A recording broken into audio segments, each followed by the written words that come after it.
Going. All right. Oh, comics in the making after dark tonight. Oh my God, yeah. It Some always looks like this in here though. Like my room always looks dark. I don't know if it's like the camera and the light or whatever, and so it just focuses all on me.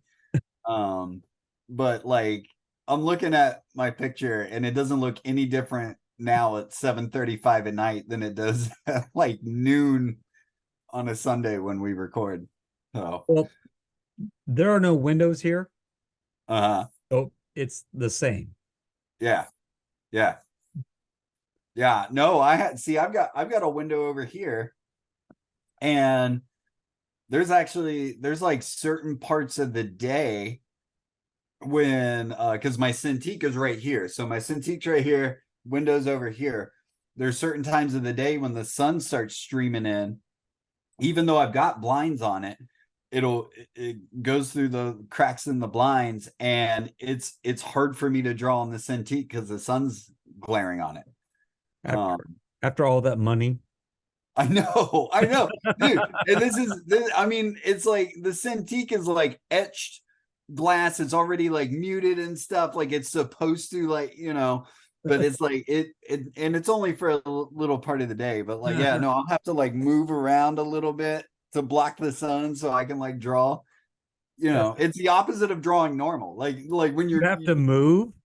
yeah, when you're drawing traditionally, you're like, how do I move so I can get light? And then when you're drawing digitally, you're like, how can I move to get away from all this fucking light? So it's yeah, it's completely different. Oh, All right, I'm gonna do our intro. Welcome to Comics in the Making. My name is Ryan Holgerson. I'm the creator of Slackmatic, and I'm joined as always by Levi Erickson, the creator of the Big. Levi, how's it going? it's going good. It's cold in the studio. I have two little electric heaters going. Um, Normally I have a kerosene heater, but I'm out of kerosene Oh no. because we've been trading between 60 plus degree days and 40 plus degree days. Yeah, And so yeah. I don't have my trademark Kings hat. Go Kings. Uh, yeah, What are you we're doing? making it. We're making it. Yeah, no, this weather's been so stupid.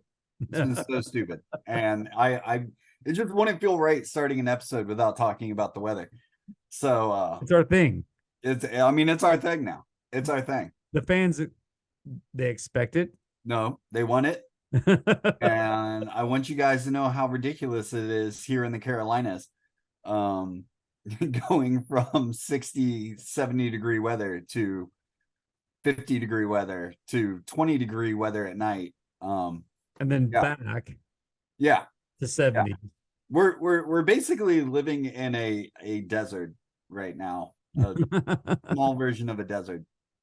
So, Levi, I want to ask something. What? So, all right, so I'm gonna start this with like a little story. So a few weeks ago, I went in to a gas station and I was like, I'm gonna get a lottery ticket. And this actually was probably more than a few weeks ago. It was a while ago. It was when the Powerball, I think, had like gone up to like $1 billion or something like that. And I think and somebody had won it. And I What? was like, I'm just gonna go get another one. And and I was like, hey, can I get a Powerball ticket? And the lady's like, sure, you want to get a Powerball ticket? It's only it's only like 3 million. But the Mega Million is like 300 million. And I'm like, I'm pretty sure I'd be okay with a million. I still got the Mega Million based on her, well, I guess if I was gonna win, I would want 300 of those millions. Uh, but I think it's safe to say for just about everybody buying a lottery ticket, I mean, $100,000 would almost change your life, even if My it's, sellout price is way lower than that. yeah, dude. Oh man, dude. I mean, like, yeah, yeah. Just to break even and not be in nonstop debt for the rest of my life. It's not going to take that much money.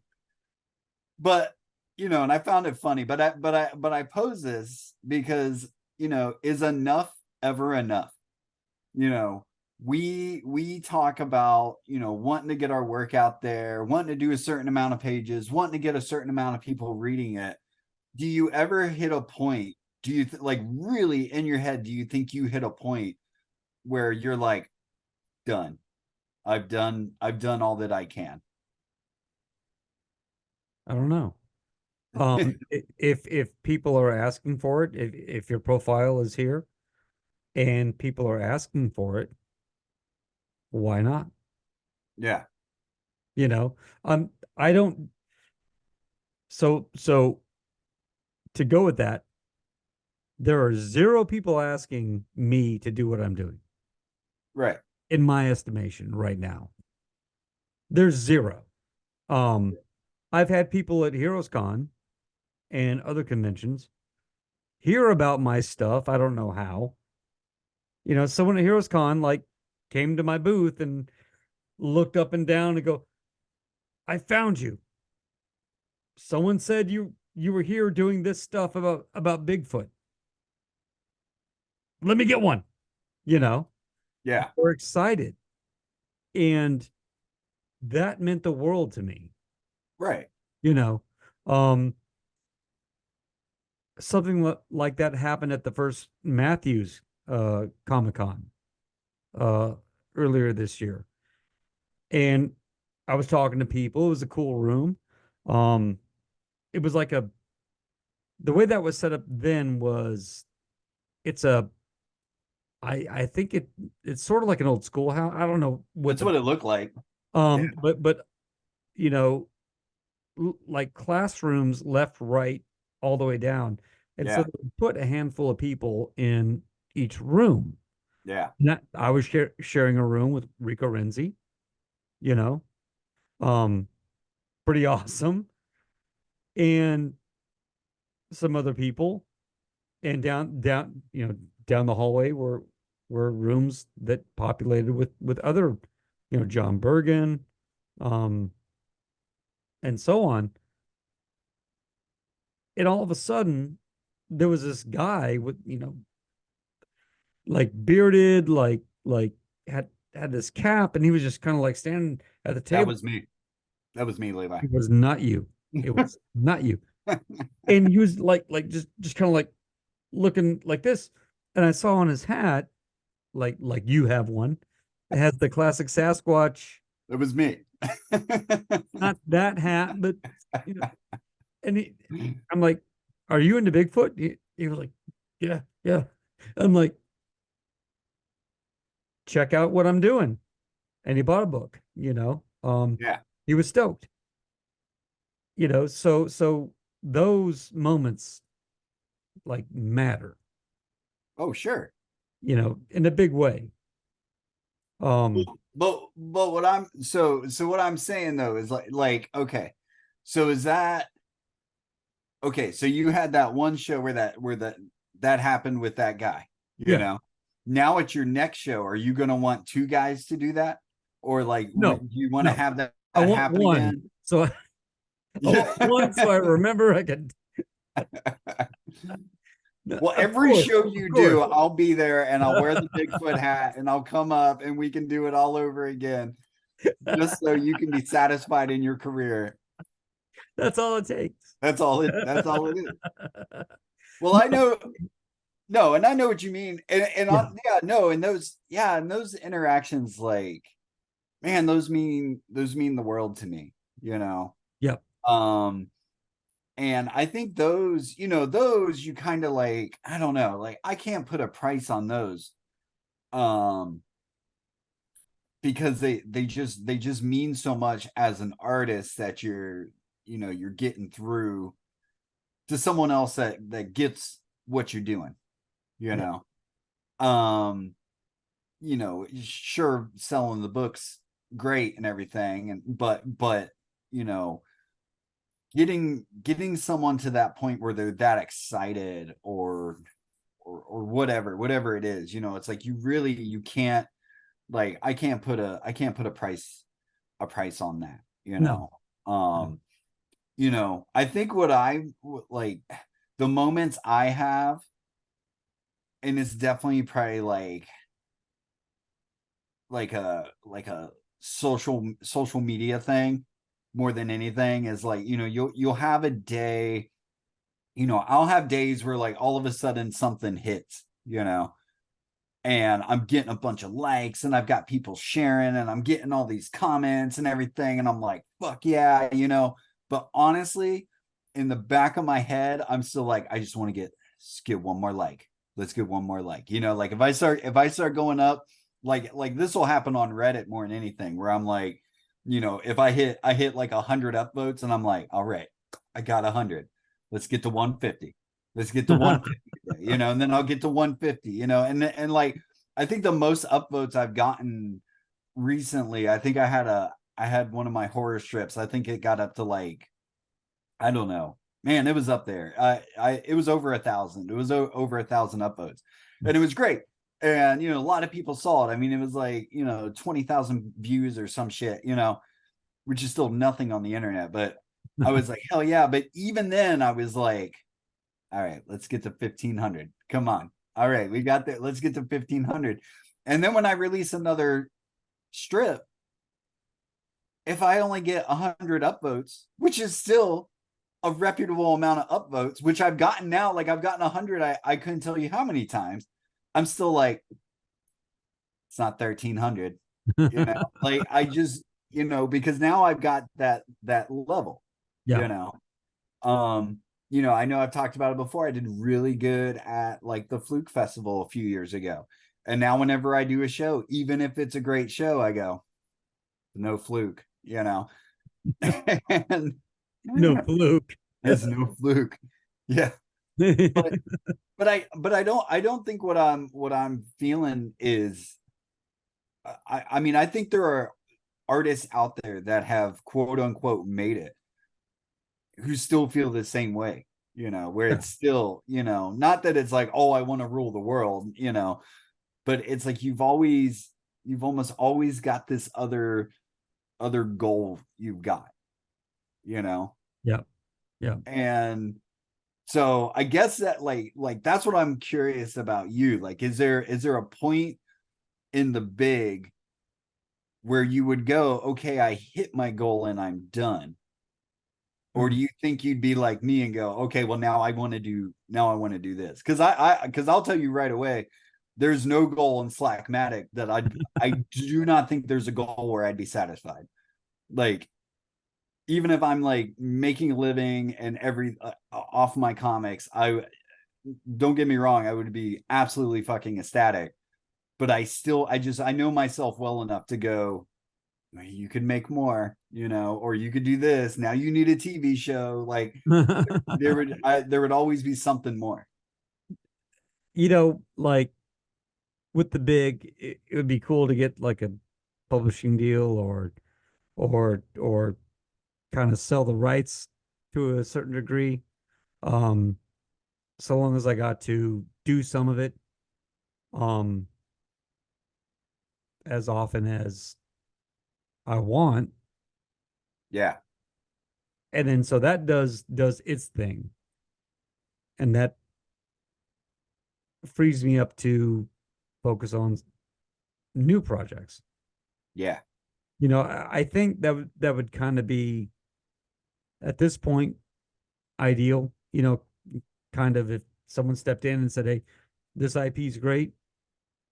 We want to take it, and let's talk about what your part is." Um, and then so that is always there, yeah. and then I can do something else. I've Um, heard I've heard the best part of that is to get uh that option money So like if it's for TV or film or whatever, so like, Yeah. they pay you an amount for an option, so now they have the rights to try and make a thing. That's all they're doing it for. Yeah. And I think I heard it was like an interview with Mike Mignola or whatever, and he had said he had sold the options for Hellboy like quite a few times before that first movie got made. And someone was like, "Are you got the movie coming out and everything?" He's like, "Yeah, it's great, but now the option money's gone, because because he would get the money, and that's just and then it'd be like whatever the contract was, like you have Yeah. 5 years or whatever to try and make this happen. Yeah. Well, if they get it made, then it's a whole new, hopefully, then it's a whole another deal or whatever. But eventually that goes away. So if you keep it an option nightmare hell, then you're always getting that option. So, well, so long as people want to mess with it, Right. you know, Yeah. if it doesn't land so many times, no one's going to take that chance. Yeah. You Right. know? But yeah, pie in the sky, yeah. Oh, hey kid, yeah, we love this idea you have here. Let me give you some cash for that. We'll make it happen. We'll make it work. Kind of thing. And I'd be like, all right, cool. But Sounds like there's a casting couch involved in this option money, Levi. Like a back room and stuff you got to go into first. if it's consensual, let's do it. I do a lot for my creations. I will sit there and eat Doritos. But yeah, I mean, that stuff would be cool. Um, Yeah. but realistically, I'm driven to make my comic because I need to make a comic Yeah. in my life. And if it gets the attention of kind of anybody, Right. yay. And that should be, I mean, and really, like, you're dead on. I mean, that should be our goal, right? It's just to do it, you Yep. know. Yep. I've been thinking a lot about Uh, just to do the damn thing. oh yeah, sorry, I forgot our catchphrase.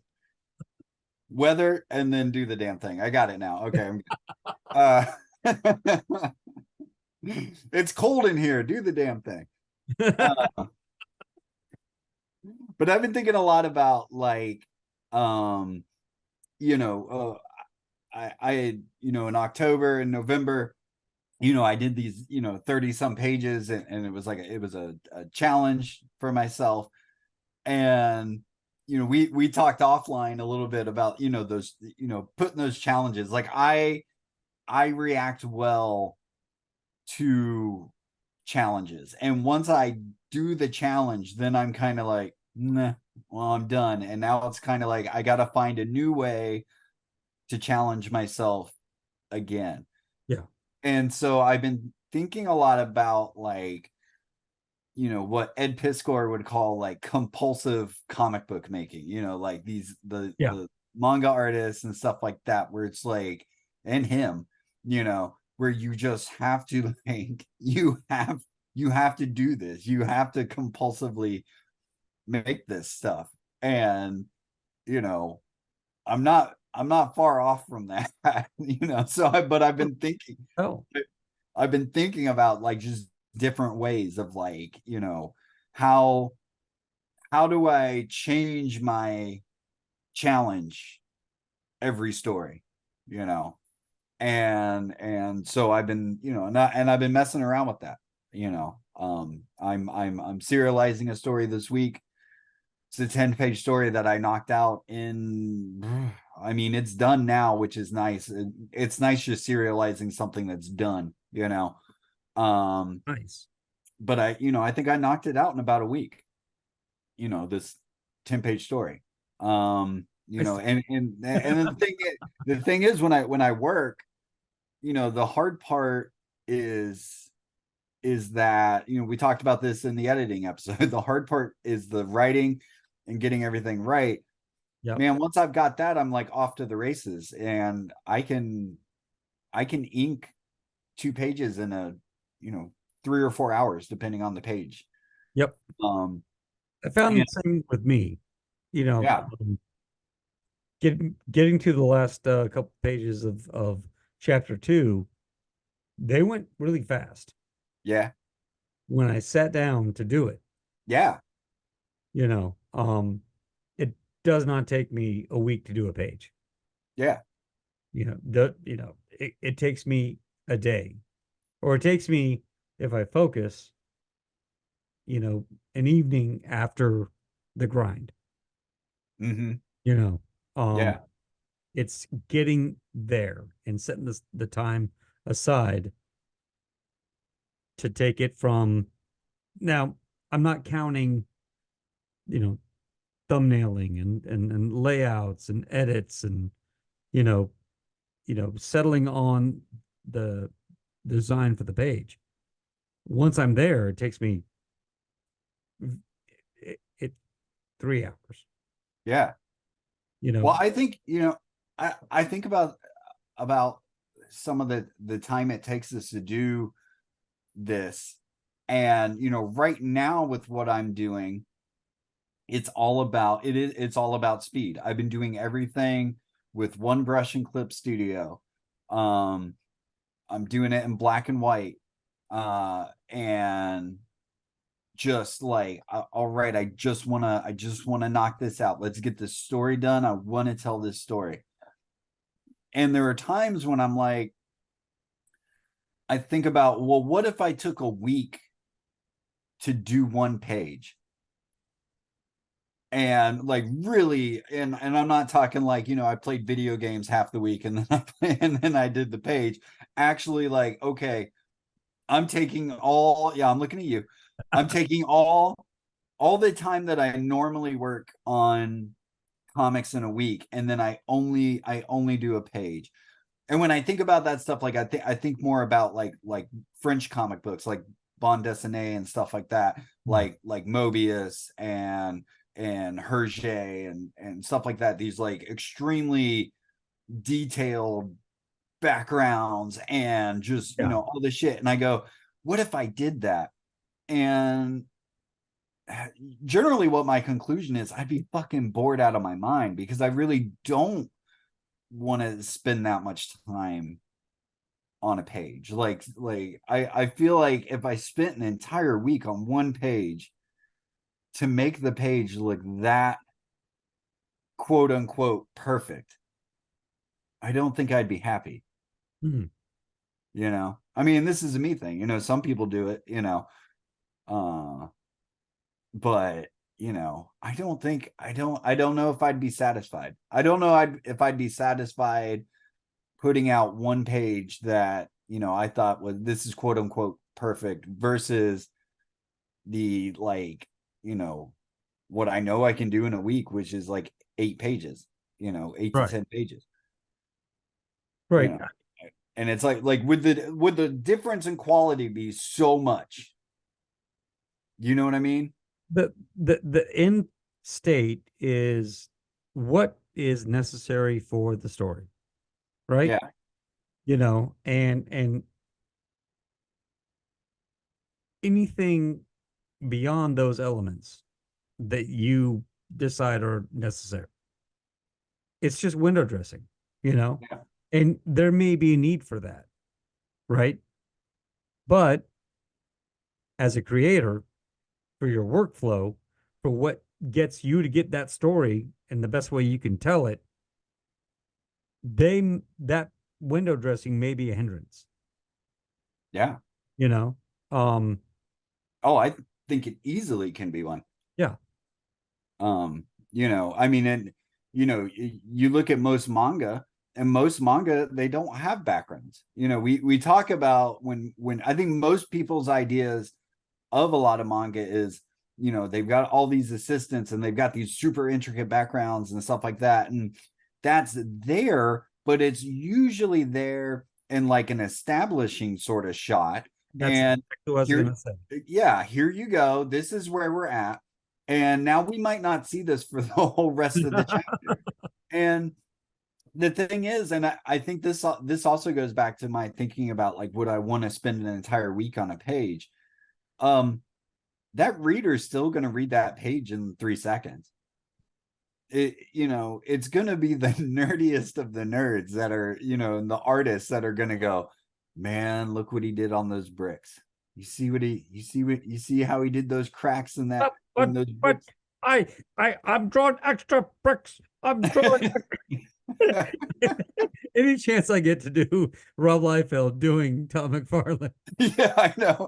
Yeah, it wasn't Todd McFarlane. That's Rob Liefeld doing Todd McFarlane. Because I love them both, and I just love the dynamic. But yeah, Yeah. like I mean, and thank you for doing those extra bricks, and thank you for showing us how to render, things that are hard to render, or Yeah. one interpretation of doing it. That made us interested in what you're doing because no one else was Oh doing, yeah. so no bash on Tom McFarlane. Um, and much love to Rob Liefeld, on that. But the context of the story is dependent. And if you start with that, if you're showing those details, I got news for you, bud. You got to put them in throughout. Yeah. Although that seems to contradict uh the point about manga that we both just kind of like agreed to, establishing shot, Yeah. hyper detailed, and then forget about that until you have to re-ground the reader. Yeah. So, and you can argue Well, manga. the thing is too, I think Yeah. when we look at that kind of stuff, like if you're thinking of the best of like bande dessinée, you're gonna think of like a Mobius. Well, Mhm. a Mobius is like a once in a fucking lifetime sort of cartoonist. When Right. you're thinking about manga, maybe you're thinking of Atomo with Akira and Domu and all this stuff. Well, he's a once in a lifetime fucking artist, Yeah. Um, so it's like, even if you're looking at those and you're like, man, the detail and all this stuff that they're pouring into this, man, these guys are next level, like the chances that we're going to reach to the level of a Mobius or an Atomo is, infinitesimal, it's not gonna happen, like, man, I'll keep trying, it's also not really my personal goal to be like that anyway.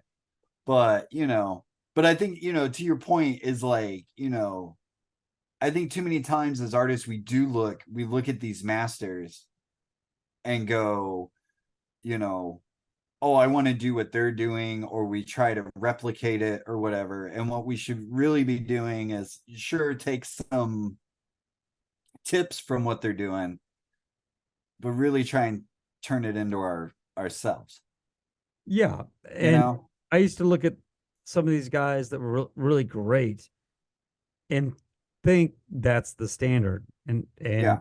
and if I don't play to that, I can't do comics. I can't get into comics.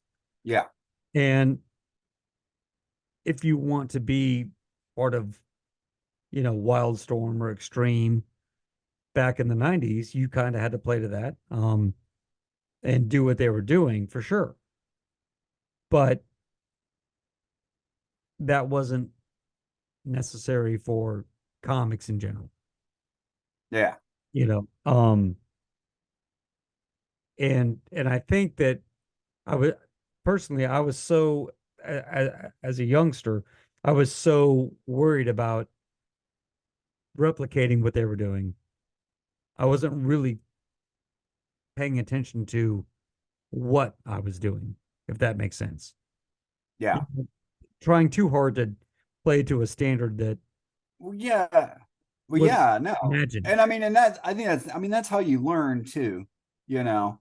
I mean, I still draw. I still draw like when I draw eyes, I'll do all these lines under the eyes and stuff like that, especially with my monsters and stuff like that. And that's all from fucking like Todd McFarlane monsters and how he would draw Spawn and everything. Like that stuff just gets kind of like ingrained in you and stuff like that.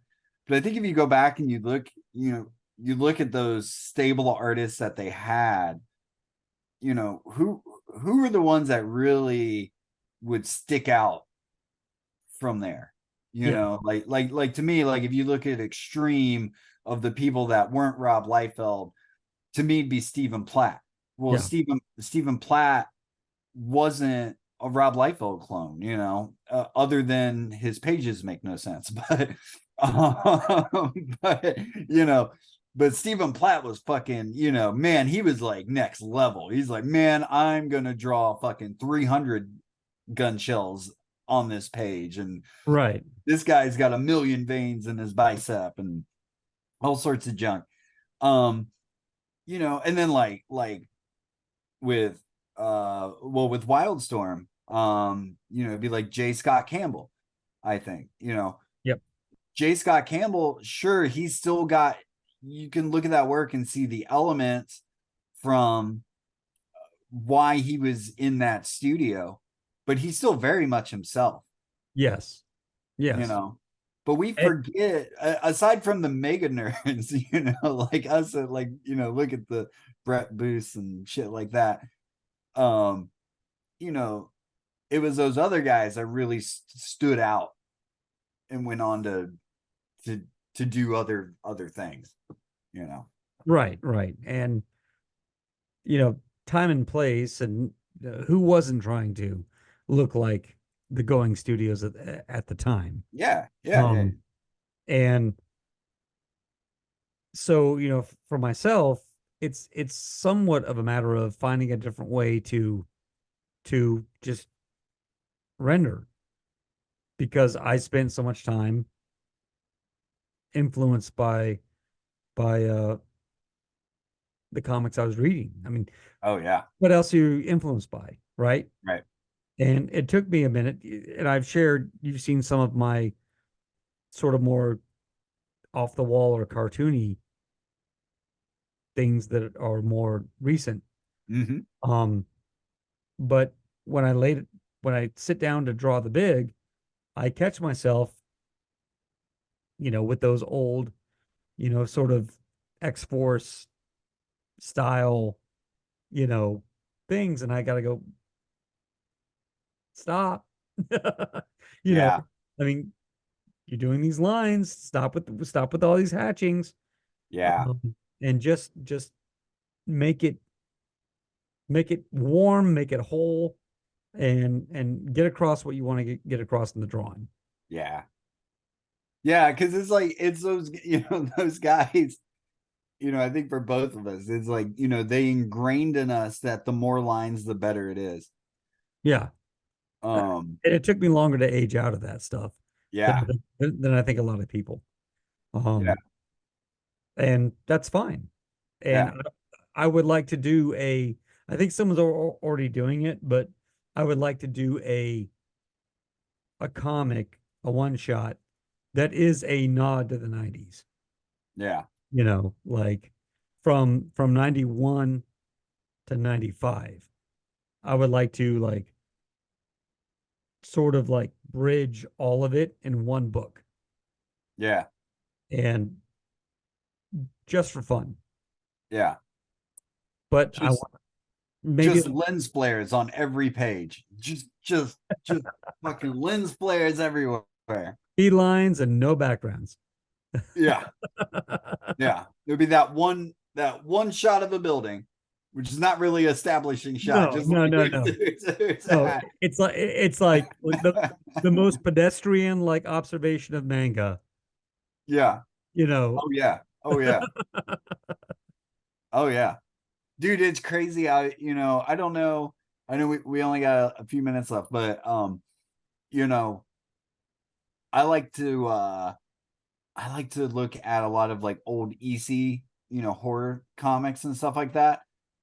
And it's insane to see where, we could have gone Dude, with cartooning. think about this. Like what the comics code did to this industry is just like it's just fucking insane, because it's like you look at the craft involved in those strips, you know, like I mean, I look at all of them, but I have two dedicated Jack Davis volumes from like the Fantagraphics Yeah. EC line that they've put out, you know, and these dudes are like in their early 20s and stuff Yeah. like that, and they're just, it's like I can't even imagine doing anything remotely on that level. Dude, and they were doing that work under the cover of darkness. You know what Mm-hmm. I mean? Like there that was a time where, you know, you told your mom you worked in magazines, Yeah, but you didn't tell her what you were doing, yeah, you know. Um, and it was a there is less space between Wally Wood and his cohort and ancient Greece art yeah. than Oh yeah, Wally Wood and 90s comics. yeah. I feel like And there's more space between then and 90s comics. I would also, I'd make the argument, like when I look at Wally Wood's EC stuff, I'm absolutely blown away. When I look at the little bit of Wally Wood like Marvel Yeah. stuff, I'm like, yeah. And I wonder how much of that was, I mean, because EC paid the best. They Yeah. paid the best. So how much of that was like, you know, and they had just this crazy stable of artists. Not that Marvel didn't, because they did. You know, I Of mean, course. you know, you got Jack, you got Ditko, all that shit. You know, It for had a sure. different dynamic. Yeah, but I just, man, I don't know. Anyway, I just, You know, I don't know what the publishing schedule was for EC and those I mean, it books. was a lot. I mean, they were doing. I mean, there's stories about them doing, you know, those I think most of them were like 6 pages. Most of Yeah. them doing those 6 page stories over a weekend and shit like that. Yeah. Yeah. I Um, mean, just, and they were working twice up. yep. Yep. I mean, And that's hard. yeah, I mean, that's hard, yeah, you know. yeah. I mean, I think it's hard working on 11 by 17. I I do I think I do that's most big. of my rendering on you know on a scale that's on a 8.5 by 11 piece of paper. Yeah, I blow it yeah, up and I do the embellishing and the finishing. yeah. You know, I render pretty small. Right. Um, so Rob Liefeld method. not that small. Okay. All right. No napkins, you know. Yeah. But I mean, much love. If you can do something on a napkin and have them make movies about it, Yeah, no, I think it's cool. you're fucking winning. Yeah, yeah. But But is it enough? Is it enough? Is no, Rob it's not a fucking enough. God no. dang it. Is Rob Liefeld going to get a Deadpool 4? Yeah. Is he? Yeah. Probably. Probably. Yeah. Yeah. All right. Uh, This has been a good talk, Levi. I appreciate this. yeah, I mean, we could put this in the bucket of I don't know. What was the last episode? Therapy? Yeah. Well, we haven't put that out yet, but yeah. Right. Well, Yeah. we'll chop that bit out. All right. Well, we're good. We're about out of time. Oh shit. Yep. Yeah. So Hey, do the damn thing. that's it.